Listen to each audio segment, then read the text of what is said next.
भारत के पूर्व उपराष्ट्रपति जगदीप धनखड़ का अचानक इस्तीफा देना एक गंभीर राजनीतिक रहस्य बन गया था। लेकिन अब कई महीनों बाद जगदीप धनखड़ मीडिया के कैमरों के सामने नजर आ गए और ऐसे भाषण दे रहे हैं जो सीधे तौर पर बीजेपी नरेंद्र मोदी की तरफ जाते नजर आ रहे हैं।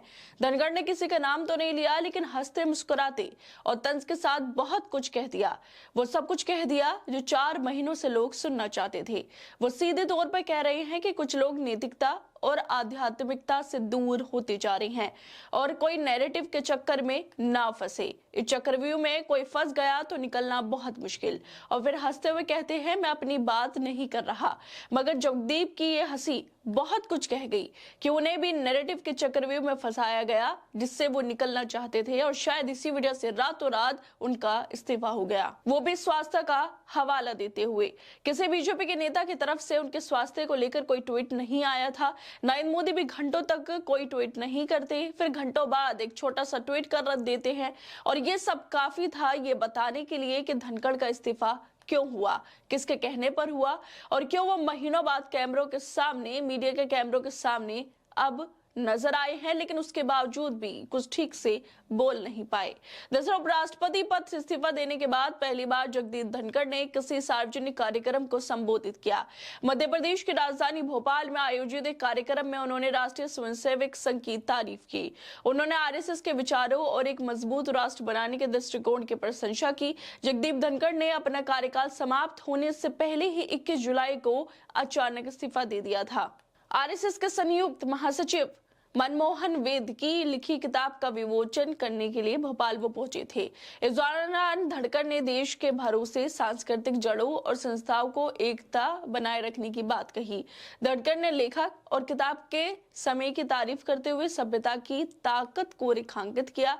इसके साथ ही उन्होंने वो सब बातें भी बोली जिसका इंतजार सबको था। जगदीप धनखड़ कहते हैं कि कोई नैरेटिव के चक्कर में ना फंसे। इस चक्रव्यूह में कोई फंस गया तो निकलना बहुत मुश्किल। फिर हंसते हुए कहते हैं, मैं अपना उदाहरण नहीं दे रहा और सब लोग तालियां बजाने लगते हैं। लगता है जगदीप धनखड़ का भी सत्ताधारी पार्टी और नरेंद्र मोदी द्वारा नैरेटिव के लिए खूब इस्तेमाल हुआ और वो जहां थोड़ा हिम्मत दिखाने की कोशिश किए वहां उनको निकाल फेंका गया। सोचिए, वो ये सब कह रहे हैं कि कोई नैरेटिव में ना फंसे जहां से निकल पाना मुश्किल है। क्या वो नरेंद्र मोदी की ही तरफ इशारा कर रहे हैं कि कैसे उपराष्ट्रपति रहते हुए उनका इस्तेमाल किया गया, जिसके वीडियो भी सामने आती थी कि नरेंद्र मोदी के सामने कैसे जगदीप झुके झुके से नजर आते थे, हाथ जोड़कर कमर झुकाए। क्या वो सब उस चक्रव्यूह की वजह से ही था जिसकी बात अब धनखड़ खुद कर रहे हैं और हंसते हुए कह रहे हैं, मैं अपनी बात नहीं कर रहा। जिस तरह से वो हंसकर ये सब बातें बोल रहे हैं उससे तो यही लगता है वो बात तो अपनी ही कर रहे हैं, लेकिन शायद अब भी उन पर दबाव है जिसकी वजह से वो खुलकर नहीं बोल पा रहे। और जिस तरह से धनखड़ अब सामने आ गए हैं उसको लेकर इंडियन यूथ कांग्रेस की तरफ से ट्वीट करते हुए कहा गया है, आखिरकार चुप्पी तोड़ दी है। वो कौन था जिसने जगदीप धनखड़ को चक्रव्यूह में फंसाया था? जब धनखड़ ने अपनी चुप्पी तोड़ ही दी है तो ये भी बता दे, सत्यपाल की तरह वो सच्चाई जिसे बीजेपी वाले छुपाना चाहते हैं। सत्यपाल मलिक ने पुलवामा की सच्चाई बताई थी और उनका क्या हाल हुआ सबने देखा। कि यही वजह है कि धनखड़ भी बोलने से पहले कतरा रहे हैं। वो बोलना तो बहुत कुछ चाहते हैं बीजेपी के खिलाफ, नरेंद्र मोदी के खिलाफ, लेकिन इशारों में वो सब समझा जरूर रहे हैं। इस बयान के अलावा भी धनखड़ ने कहा कि आज ऐसा जमाना आ गया जहां पर कुछ लोग नैतिकता और आध्यात्मिकता से दूर होते जा रहे हैं। इसके बाद वो कहते हैं, मैसेज आ गया समय सीमा का कि फ्लाइट है, लेकिन मैं फ्लाइट पकड़ने की चिंता से अपना कर्तव्य नहीं छोड़ सकता और मेरा हाल का इतिहास इसका उदाहरण है। क्या अपना कर्तव्य निभाने के लिए ही उन्हें पद से हटा दिया गया था? जब तक बीजेपी के साथ दिया सब ठीक था। अपना कर्तव्य निभाते ही धनखड़ को अपने पद तो छोड़ना ही पड़ा, लेकिन साथ में महीनों तक गायब भी होना पड़ा। क्या भाजपा के नेताओं की एक ही नीति अब बची है, यूज एंड थ्रो, यानी इस्तेमाल करो और कूड़ेदान में फेंक दो। पहले इस्तेमाल करो और जब काम निकल जाए तो पद से हटा दो। क्या यही नीति धनखड़ पर भी आजमाई गई जिसको वो बताना तो चाहते हैं लेकिन बता नहीं पा रहे? और इसी को लेकर पत्रकार केपी मलिक लिखते हैं, आखिर खड़क गए धनखड़। 4 महीने पहले पद से हटाए जाने के बाद पहली बार किसी कार्यक्रम में शामिल हुए पूर्व उपराष्ट्रपति जगदीप धनखड़ का पहली बार सार्वजनिक मंच से बयान आया जिसके दौरान उन्होंने संघ के विचारों और एक मजबूत राष्ट्र बनाने के दृष्टिकोण की प्रशंसा की। लेकिन ये क्यों कहा? ऐसा समय है जिसमें कुछ लोग नैतिकता और आध्यात्मिकता से दूर होते जा रहे हैं। ये इशारा किसकी तरफ है?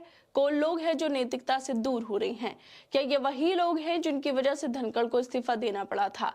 लेकिन इससे अलग एक और पॉइंट ये भी है, धनखड़ और बीजेपी के बीच क्या हुआ होगा इसकी एक और तस्वीर सामने आ रही है। क्योंकि जब पूर्व उपराष्ट्रपति जगदीप धनखड़ भोपाल पहुंचे तो कोई बीजेपी का नेता उनके स्वागत में नहीं आया, कोई भी सरकार का मंत्री रिसीव करने नहीं आया। क्या ये एक तरह से वही वीआईपी प्रोटोकॉल का खुला उल्लंघन नहीं है?